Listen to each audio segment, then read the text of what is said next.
ধান কাটার মৌসুম চলছে।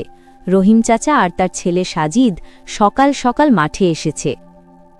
রহিম চাচা: সাজিদ, এই ধানটাই আমাদের বছরের খাবার রে, মন দিয়ে কাটবি। হ্যাঁ বাবা, আমি দ্রুত কাজ করছি। হঠাৎ আকাশ কালো হয়ে গেল, মেঘে ঠেকে গেল চারদিক। রহিম চাচা: আল্লাহ, এই বৃষ্টিতে সব ধান নষ্ট হয়ে যাবে না তো? এখন কি করব বাবা? বাতাস বৃষ্টির শব্দ। রফিক মিয়া: চাচা, ভয় পাইয়েন না, আমি ট্র্যাক্টর নিয়ে এসেছি। চলেন সবাই মিলে ধান তুলে ফেলি। রফিক মিয়া, আপনি আমাদের বাঁচিয়ে দিলেন।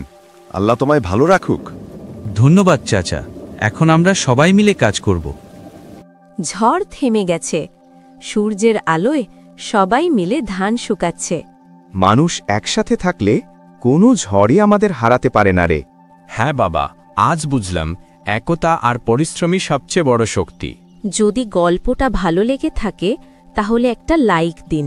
এমনই আরও কৃষকের জীবনের গল্প দেখতে চ্যানেলটা সাবস্ক্রাইব করুন আর পাশে থাকা বেল আইকনটা টিপে রাখুন যেন পরের গল্পটা মিস না হয়।